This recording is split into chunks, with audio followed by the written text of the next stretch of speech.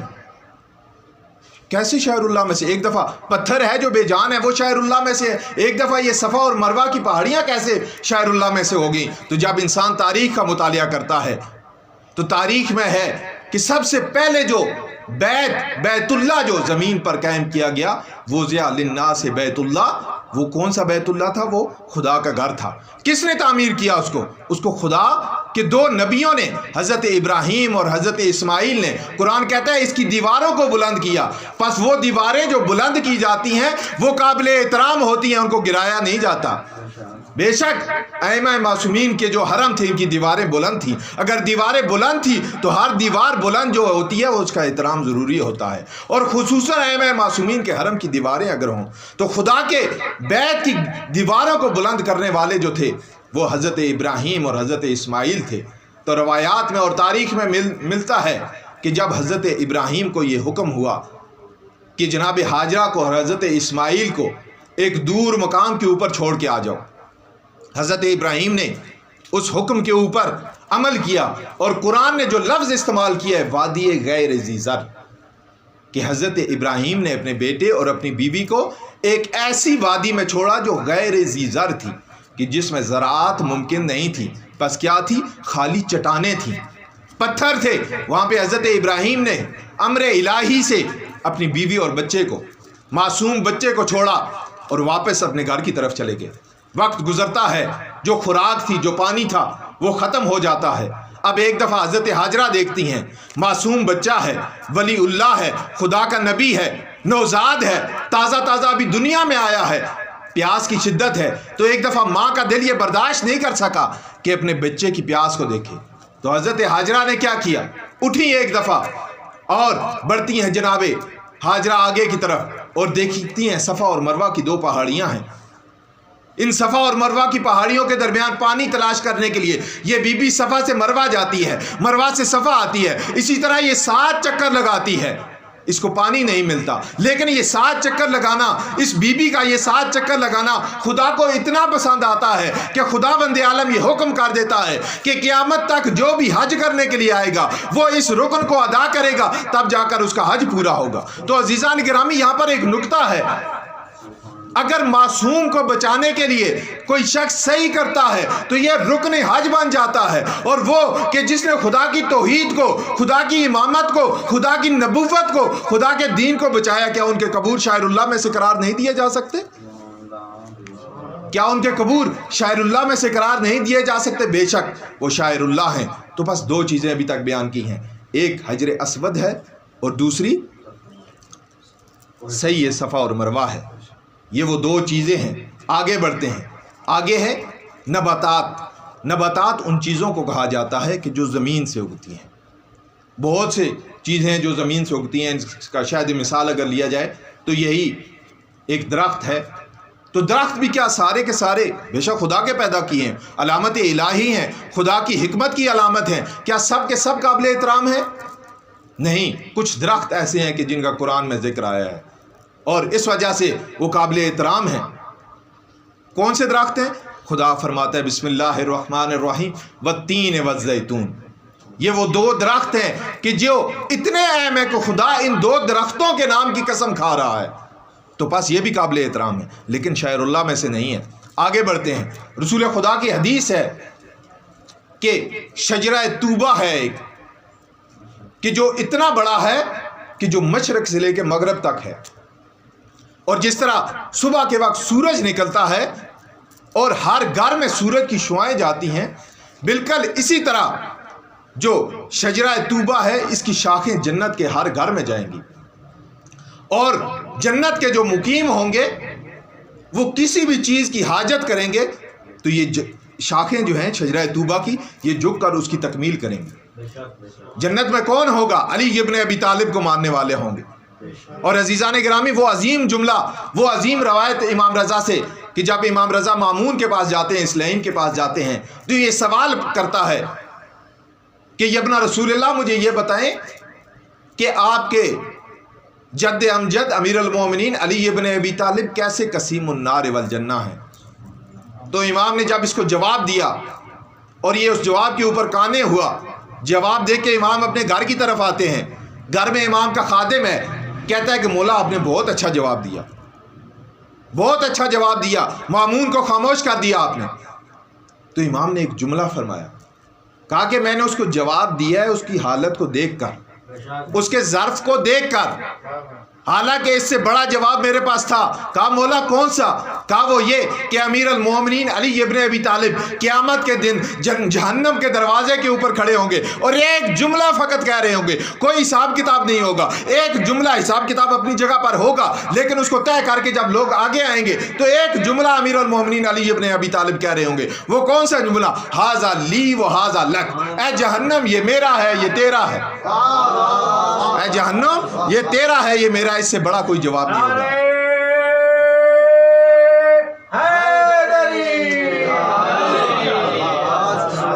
اے جہنم یہ میرا ہے اور یہ تیرا ہے۔ اور عزیزان گرامی، امیر المومنین علی ابن ابی طالب سے محبت رکھنے کے لیے دو چیزوں کی ضرورت ہوتی ہے، ایک ولد الزنا نہ ہو، دوسرا ولد الحیض نہ ہو۔ یہ دو لوگ ایسے ہیں، روایت ہے یہ دو لوگ ایسے ہیں جو کسی صورت بھی امیر المومنین علی ابن ابی طالب سے محبت نہیں کر سکتے۔ روایت ہے کہ ایک دفعہ تابعین کا مجمع تھا، مدینے کا شہر ہے اور عرب کے قبیلے کا ایک سردار کا بیٹا کچھ تابعین سے یہ حدیث سنتا ہے کہ معصوم فرماتے ہیں کہ امیر المومنین علی ابن ابی طالب سے دو شخصوں کے علاوہ کوئی بھی بغض نہیں رکھے گا۔ کہا کون کون سے؟ کہا ایک ولد الزنا نہیں محبت کرے گا امیر المومنین سے، ایک ولد الحیض نہیں کرے گا۔ تو جب اس سردار کے بیٹے نے یہ سنا تو کہا کہ تم مجھے جانتے ہو؟ کہا بے شک جانتے ہیں۔ کہا میرے باپ کو بھی جانتے ہو؟ کہا جانتے ہیں۔ کہا میرے قبیلے کو بھی جانتے ہو؟ کہا جانتے ہیں۔ کہا میرے باپ کی شرافت کو بھی جانتے ہو؟ کہا جانتے ہیں۔ کہا میرے قبیلے کی عظمت اور شرافت کو بھی جانتے ہو؟ کہا جانتے ہیں۔ کہا پھر یہ حدیث غلط ہے۔ کہا کیوں؟ کہا اس وجہ سے کہ میں اس عظیم باپ کا بیٹا ہوں جس کی شرافت کی گواہی تم لوگ دے رہے ہو، میں اس عظیم قبیلے کا ہوں جس کی شرافت کی گواہی تم دے رہے ہو، لیکن اس کے باوجود نہ میں ولد الزنا ہوں نہ میں ولد الحیض ہوں، لیکن علی سے بغض رکھتا ہوں۔ بعض اوقات خدا کا کرنا ایسا ہوتا ہے کہ انسان اپنی زبان سے کوئی بات ادا کرتا ہے تو قبولیت کا وقت ہوتا ہے، اسی وقت وہ پوری ہو جاتی ہے یا اسی وقت اس کو کسی نہ کسی طریقے سے جواب مل جاتا ہے۔ تو یہ بھی اسی مورد میں آتا ہے، یہ بھی اس کے الفاظ ختم نہیں ہوئے تھے کہ میں علی ابن ابی طالب سے بغض رکھتا ہوں لیکن میں ولد الزنا بھی نہیں ہوں اور ولد الحیض بھی نہیں ہوں، کہ اتنی دیر میں اس کا باپ آ جاتا ہے۔ باپ آتا ہے تو کہتا ہے یہ کیا مباحثہ ہو رہا ہے، کہ یہ کیا مذاکرہ ہو رہا ہے؟ کہا آپ کا بیٹا آیا تھا، یہ کھڑا ہے، اس کے سامنے یہ حدیث بیان کی ہے تو یہ کہتا ہے کہ یہ حدیث غلط ہے۔ کہا کس وجہ سے غلط ہے؟ کہا اس وجہ سے غلط ہے کہ میں اور میرا باپ شرافت کی تم لوگ گواہی دے چکے ہو اور میں بغض علی رکھتا ہوں لیکن میں ولد الزنا بھی نہیں ہوں اور ولد الحیض بھی نہیں ہوں۔ اس وقت اس کا باپ کہتا ہے خاموش ہو جا، تو نہیں جانتا، تو اس وقت دنیا میں نہیں آیا تھا، تو نہیں جانتا، تو اس وقت دنیا میں نہیں آیا تھا، تو ولد الحیض ہے، ولد الزنا نہیں ہے، اس وجہ سے تو امیر المومنین علی ابن ابی طالب سے بغض رکھتا ہے۔ صلوات پڑھیں محمد و آل محمد کی ذات۔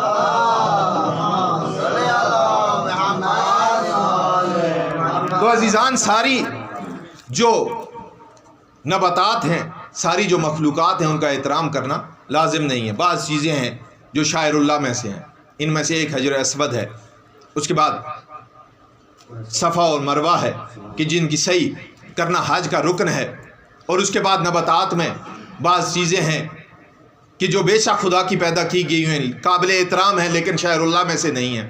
آگے بڑھتے ہیں، آگے آتے ہیں حیوانات۔ میں نے 4 چیزیں ابتدا میں بیان کی تھی، نباتات ہیں، جمادات ہیں، انسان ہے اور حیوان ہے۔ اس کے علاوہ اس دنیا میں کیا ہیں؟ تو 2 چیزوں کو بیان کر چکا ہوں، 2 چیزوں کو بیان کروں گا، آپ کی زحمت کو ختم کر دوں گا۔ حیوانات میں جب آتے ہیں تو 2 قسم کی تقسیم اس میں آتی ہے۔ سب سے پہلے معقول اللحم اور غیر معقول اللحم۔ معقول اللحم وہ جانور ہیں کہ جن کا گوشت کھایا جا سکتا ہے، غیر معقول اللحم وہ جانور ہیں کہ جن کا گوشت کھانا حرام ہے۔ اور جو معقول اللحم ہیں ان میں سے کچھ جانور ایسے ہیں کہ جن کا گھروں میں رکھنا مستحب ہے، اور انبیاء کی سیرت بھی ہے، روایات میں ہے کہ انبیاء نے بعض جانور مثلا بھیڑ بکریاں اپنے گھروں میں رکھی ہوئی تھیں۔ اسی طرح آپ روایات کا مطالعہ کریں، کبوتر رکھنا، مرغیاں رکھنا، یہ وہ چیزیں ہیں کہ جن کا گھر میں رکھنا مستحب ہے، ثواب کا عمل ہے۔ علامہ مجلسی تحریر کرتے ہیں کہ یہ جو چیزیں ہیں ان کو انعام کہا جاتا ہے، چار پاؤں کو جو ہے انعام کا لفظ ان کے لیے استعمال کیا جاتا ہے. کہا کیوں استعمال کیا جاتا ہے؟ کہا اس لیے استعمال کیا جاتا ہے کہ یہ چیزیں اگر انسان گھر میں رکھے تو باعث برکت ہے، برکت آتی ہے گھر میں. تو اب ہم آگے بڑھتے ہیں، حیوانات میں قرآن کی طرف اگر رجوع کریں تو قرآن نے ایک جملہ استعمال کیا ہے کہ یہ جو اونٹ ہے یہ تمہارے لیے شاعر اللہ میں سے ہے. اونٹ شاعر اللہ میں سے ہے. مفسرین سے جب پوچھا کہ ایک اونٹ ہے کس وجہ سے شاعر اللہ میں سے ہے؟ اونٹ وہ بھی جو تر و تازہ ہو، موٹا تازہ ہو، اس کو شاعر اللہ میں سے قرار دیا گیا ہے. سورہ حج کی آیت ہے کہ یہ جو بدن ہے، بدن کا لفظ اس کے لیے استعمال ہوا ہے، یہ شاعر اللہ میں سے ہے. کہا کیوں شاعر اللہ میں سے ہے؟ کہا اس وجہ سے یہ اونٹ شاعر اللہ میں سے ہے کہ ذبیح اللہ حضرت اسماعیل کے اوپر قربان ہو جانے والے اس جانور کے ساتھ شباہت رکھتا ہے، اس جانور کے ساتھ شباہت رکھتا ہے. اب اگر اونٹ اس ذبیح اللہ کے اوپر قربان ہو جانے والے اس گوسفند کے ساتھ شباہت رکھے تو وہ شاعر اللہ میں سے ہو جاتا ہے. تو عزیزان گرامی، میں یہاں پر ایک سوال کروں گا کہ یہ جو قبور ہے ائمہ معصومین کی، یہ جو معصومین ہیں یہ کس سے شباہت رکھتے ہیں؟ ان کی نسبت کس سے ہے؟ کیا رسول خدا سے ان کی نسبت نہیں ہے؟ کیا آل رسول نہیں ہے؟ اگر آل رسول ہیں اور ان کی نسبت ہے تو یہ بھی ان کی قبور بھی شاعر اللہ میں سے ہے، اور ان کی قبور کی بے احترامی کرنا گناہ ہے. تو پاس عزیزان گرامی، حیوانوں میں سے بھی بعض چیزیں ایسی ہیں کہ جو شاعر اللہ میں سے ہیں. اس کے بعد انسان ہیں. انسان ایسے ہیں کہ جن میں بعض کو بعض کے اوپر قبلہ فضیلت دی گئی ہے. مثلا آپ سیرت انبیاء کو اگر دیکھیں یا قرآن کا مطالعہ کریں تو اس میں فضلنا بعضهم علی بعض، کہ ہم نے بعض انبیاء کو بعض انبیاء کے اوپر برتری دی. آپ دیکھتے ہیں کہ بعض انبیاء ایسے ہیں کہ جو صاحب کتاب ہیں، بعض ایسے ہیں جو صاحب کتاب نہیں ہیں، بعض ایسے ہیں کہ جو صاحب شریعت ہیں، بعض ایسے ہیں کہ جو صاحب شریعت نہیں ہیں، بعض ایسے ہیں جو اولی العزم ہیں، بعض ایسے ہیں کہ جو اولی العزم نہیں ہیں. تو بس انسان جو ہیں وہ اور انبیاء جو ہیں خصوصاً ان میں سے بعض جو ہے نا بعض کے اوپر فضیلت رکھتے ہیں. اسی طرح انسانوں کی ایک اور قسم قرآن نے اس کے لیے آیت استعمال کی ہے. قرآن میں یہ خدا فرماتا ہے کہ ہم نے انسانوں کو آنکھیں دی لیکن وہ دیکھتے نہیں ہیں، ہم نے ان کو کان دیے لیکن وہ حق بات سنتے نہیں ہیں، ہم نے ان کو زبان دی لیکن وہ حق بات بیان نہیں کرتے. یہ وہ لوگ ہیں کہ جو حیوانوں کی مانند ہیں. اور اس سے آگے ایک اور کلمہ قرآن نے استعمال کیا، بلکہ یہ حیوانوں سے بھی بدتر ہیں. وہ لوگ کہ جو عقل رکھتے ہیں، آنکھیں رکھتے ہیں لیکن حق بات کی گواہی نہیں دیتے، یہ وہ لوگ ہیں کہ جو حیوانوں سے بھی بدتر ہیں. اب میں آپ سے پوچھتا ہوں صاحبان عقل سے، یہ میرا سوال ہے کہ عزیزان گرامی مجھے بتائیں کہ جناب سیدہ کون تھی؟ ائمہ بقی کون تھے؟ امام حسن کون تھے؟ امام سجاد کون تھے؟ امام باقر کون تھے؟ ازواج مطہرات کون تھی؟ اصحاب رسول کون تھے؟ تو یقیناً صاحبان عقل یہ جواب دیں گے کہ یہ وہ لوگ تھے کہ جو مقرب بارگاہ الہی تھے، یہ لوگ تھے کہ جو مقرب رسول خدا تھے. اگر مقرب رسول خدا تھے تو آل سعود نے کس دلیل کے ساتھ اور کس دلیل کو بنا کر ان کو بدعت قرار دیا، ان کی قبور کو مسمار کیا؟ یہ آج تک سوال ہے تمام اہل علم سے اور صاحبان عقل سے. وہ لوگ کہ جو وہابی عقائد رکھتے ہیں وہ اس سوال کا جواب دیں کہ جب یہ لوگ ائمہ معصومین رسول خدا کے ساتھ نسبت رکھتے تھے، خدا کی بندگی کرتے تھے، اور یہ شاعر اللہ میں سے ہیں بے شک، اور لوگ ان کے مقبروں پر جا کر ان کی قبور کے اوپر جا کر توسل کیا کرتے تھے، تو کس دلیل کے ساتھ تم نے ان قبور کو منہدم کیا؟ تو عزیزان گرامی، یہ وہ لوگ ہیں کہ جن کے بارے میں رسول خدا فرماتے ہیں کہ ائمہ معصومین وہ ہیں کہ جو اہل ذکر ہیں، جو راسخون فی العلم کی منزل کے اوپر قائم ہیں. صلوات پڑھیں محمد و آل محمد کی ذات پر.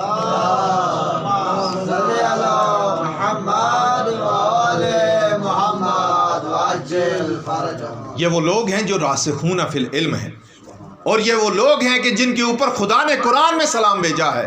سلام علی آل یاسین. آل یاسین کون ہیں؟ تو روایات میں ملتا ہے کہ یاسین سے مراد ذات گرامی رسول خدا ہے اور آل سے مراد ان کی آل ہے جو 14 معصومین کے اوپر منقسم ہوتی ہے۔ اور اس کے بعد آگے جب ہم بڑھتے ہیں تو ایک اور آیت ہمیں ملتی ہے کہ جس میں ان کے اوپر خدا اور ملائکہ سلام بھیج رہے ہیں۔ ان اللہ و ملائکتہ یصلون علی النبی یا ایھا الذین آمنوا صلوا علیہ وسلموا تسلیما۔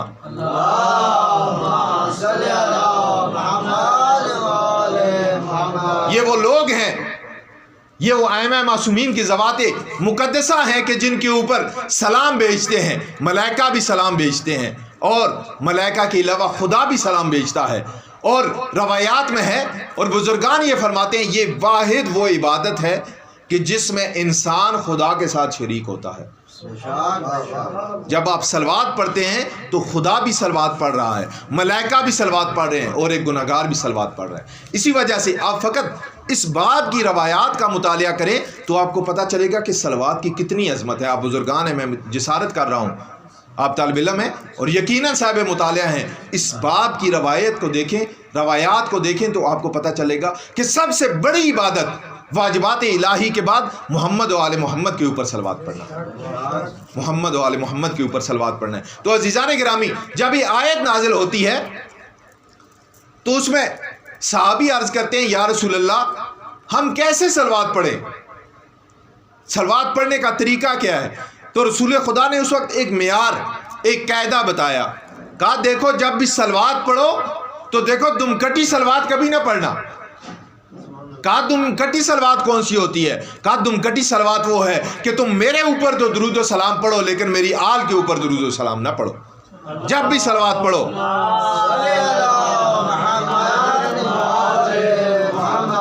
جب بھی صلوات پڑھو میری اور میری آل کے اوپر صلوات پڑھو، میری آل کو لازمی شامل کرو۔ اگر میری آل کو شامل نہ کیا تو ثواب بھی نہیں ملے گا اور تمہاری صلوات بھی ناقص ہوگی۔ تو عزیزان گرامی، یہ وہ عظیم ہستیاں ہیں کہ جن کے فضائل سے قرآن بھرا پڑا ہے۔ ضرورت اس بات کی ہے کہ ہم مطالعہ کریں اور ان آیات کی طرف خود بھی متوجہ ہوں اور لوگوں کو بھی متوجہ کریں۔ قرآن کی بعض آیات محکم ہیں، بعض متشابہ ہیں، اور متشابہ آیات وہ ہیں کہ جن کی تعویل کے بارے میں جب معصوم سے پوچھا گیا تو معصوم فرماتے ہیں کہ ان کی تعویل فقط 2 لوگ جانتے ہیں، ایک خدا جانتا ہے اور دوسرے راسخون فی العلم جو ہیں وہ جانتے ہیں۔ اور راسخون فی العلم کون ہے اس کے بارے میں ایک نہیں کافی روایات ہیں، سنی نہیں شیعہ نے بھی، شیعہ اور سنی دونوں نے نقل کی ہیں کہ راسخون فی العلم سے مراد 14 معصومین کی ذوات مقدسہ ہیں۔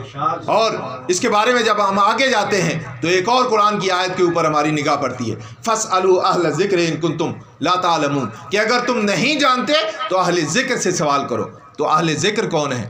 تو اس کے بارے میں ملتا ہے کہ یہ جو اہل ذکر ہیں یہ ائمہ معصومین کی ذوات مقدسہ ہیں۔ اور اس کے بعد قرآن کی ایک اور عظیم آیت، اطیعوا اللہ واطیعوا الرسول واولی الامر منکم، یہ وہ عظیم آیت ہے عزیزان گرامی کہ جب یہ نازل ہوئی تو جناب جابر آتے ہیں رسول خدا کے پاس اور کہتے ہیں کہ یا رسول اللہ ہمیں آپ کی اطاعت کا علم ہے، خدا کی اطاعت کا علم ہے، یہ جو اولی الامر ہیں یہ کون ہیں؟ تو اس وقت رسول خدا نے فرمایا کہ یہ جو اولی الامر ہے، آج کی جاہل لوگ کہتے ہیں کہ جو بھی حاکم ہے وہ اولی الامر ہے۔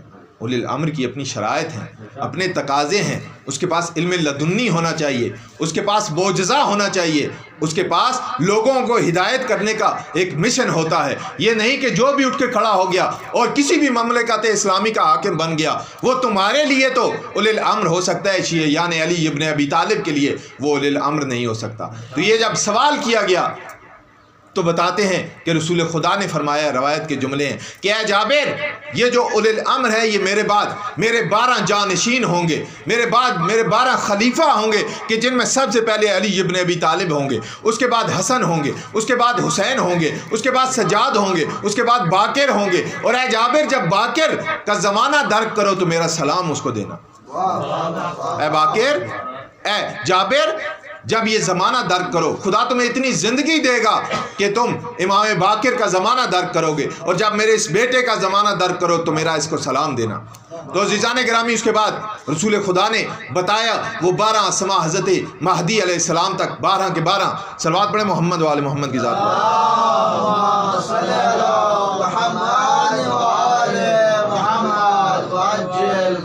12 کے 12 ائمہ معصومین کے جابر کو نام بتائے، اور یہ تاکید کی کہ خداوند عالم تمہیں زندگی دے گا، اتنی زندگی دے گا کہ تم میرے اس بیٹے کا زمانہ درک کرو گے، تو جب اس بیٹے کا زمانہ درک کرو تو اس کو میرا سلام کرنا۔ تو عزیزان گرامی، زمانہ گزرتا گیا، رسول خدا اس دنیا سے پردہ کر گئے، امیر المومنین علی ابن ابی طالب شہید ہو گئے، امام حسن کا زمانہ گزر گیا، امام حسین کا زمانہ گزر گیا، امام سجاد کا زمانہ آتا ہے۔ جابر کی کیا حالت ہے کہ کمر جھک چکی ہے، آبروئیں بڑھ چکی ہیں، کمر خمیدہ ہے، لیکن مدینے کی گلیوں میں باقر باقر کے نعرے لگاتے ہیں۔ اور ایک دفعہ ایسا ہوا، مدینے کی گلیاں ہیں، محلہ بنی ہاشم ہے، جناب جابر جا رہے ہیں، امام سجاد نے اپنے خادم کو کہا کہ جاؤ گلی میں جابر ہیں، جابر کو بلا کر لاؤ۔ جابر کو بلا کر لایا جاتا ہے، امام سجاد کہتے ہیں جابر تمہارے پاس ہماری ایک امانت ہے۔ تو جناب جابر کہتے ہیں کہ یا ابن رسول اللہ، بے شک جب یہ آیت نازل ہوئی تھی اطیعوا اللہ و اطیعوا الرسول واولی الامر منکم، تو میں نے اس آیت کی تفسیر کو جب رسول خدا سے پوچھا تھا تو اس کی تفسیر کے دوران انہوں نے مجھے کہا تھا کہ میرا ایک بیٹا ہوگا کہ تورات میں جس کا نام باقر ہوگا، جب اس کا زمانہ درک کرو تو میرا سلام اس کو دینا۔ تو کہا باقر، کہا جابر کیا تم نے وہ سلام دیا؟ کہا مولا ابھی تک اس شہزادے کی زیارت نہیں ہوئی مجھے۔ تو ایک دفعہ امام باقر کو صدا دیتے ہیں، امام باقر آتے ہیں، تو مولا فرماتے ہیں کہ جابر یہ وہ شہزادہ ہے کہ جو میرے بعد تمہارے اوپر حجت ہوگا، میرے بعد تمہارا امام ہوگا۔ تو عزیزان گرامی، جناب جابر اپنی جگہ سے کھڑے ہو جاتے ہیں، کھڑے ہو کر اس شہزادے کا چہرہ انور اپنے ہاتھوں میں لیتے ہیں، اپنے ہاتھوں میں دے کر ایک دفعہ اس کی پیشانی کے اوپر بوسہ دے کر کہتے ہیں کہ تمہارے جد نے تمہیں سلام کیا تھا، تمہارے جد نے تمہیں سلام کیا تھا۔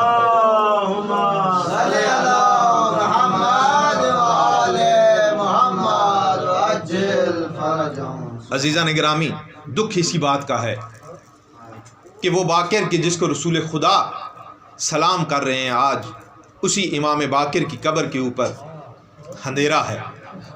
8 شوال کو ان ملونوں نے جنت البقیع میں بلڈوزر چلا دیے اور جنت البقیع کو منہدم کر دیا۔ عزیزان گرامی، میں ایک جملہ کہوں گا، انسان کسی کا کتنا بھی دشمن ہو، جب وہ مر جاتا ہے تو اس کی دشمنی ختم ہو جاتی ہے۔ جب وہ اس دنیا سے چلا جاتا ہے تو طرف مقابل کہتا ہے کہ اب دنیا سے چلا گیا ہے، میں اس کو کیا کہوں۔ لیکن بعد بدتینت اور منافق ایسے ہوتے ہیں کہ جو مرنے کے بعد بھی دشمنی رکھتے ہیں۔ لیکن آپ اپنے معاشرے میں دیکھیں، اپنے ارد گرد دیکھیں، جتنا بھی کوئی کسی کا دشمن ہو، اس کی قبر کے اوپر آ کر اس کی توہین نہیں کرتا۔ لوائقین جو ہوتے ہیں وہ اس کو اتنی جرت نہیں دیتے کہ وہ قبر کی توہین کرے۔ قبر تو دور کی بات، قبر کے اوپر لگے ہوئے ایک پتھر کی بھی توہین کرنے کی آج ہم اجازت نہیں دیتے۔ اپنے ورثاء کی قبور کا اتنا احترام کرتے ہیں، لیکن ہائے مظلومیت اہل بیت، ہائے مظلومیت اہل بیت، نہ جانے ایسا کون سا وہ دکھ تھا یا ایسا کون سا وہ عمل تھا کہ جس کی وجہ سے یہ منافق اہل بیت علیہ السلام کے دشمن ہو گئے۔ عزیزان گرامی، یہ پہلا واقعہ نہیں ہے کہ ائمہ معصومین کی قبر کو منہدم کیا گیا۔ یہ ملعون امام حسین کے زمانے سے یہ حرکتیں کرتے آ رہے ہیں۔ کبھی امام حسین کی قبر کے اوپر پانی چھوڑتے ہیں، کبھی ہل چلاتے ہیں، لیکن اپنے مقاصد میں کامیاب نہیں ہوتے۔ انہی کی نسل آج آل سعود کی شکل میں ائمہ معصومین کے قبور کو، ائمہ بقیع کی قبور کو منہدم کرتی ہے، اور پھر انہی کی نسل امام حسن عسکری کے حرم کو منہدم کرنے کی کوشش کرتی ہے۔ یہ انہی کی نسل ہے کہ جو آج تک ائمہ معصومین کا ذکر کرنے والوں کو، ان کے ماننے والوں کے دنبال پہ ہے اور ان کو کسی نہ کسی طریقے سے شہید کر رہی ہے۔ تو عزیزان گرامی، یہ جو ہستیاں ہیں یہ کون ہیں؟ ائمہ بقیع کون ہیں؟ بے شک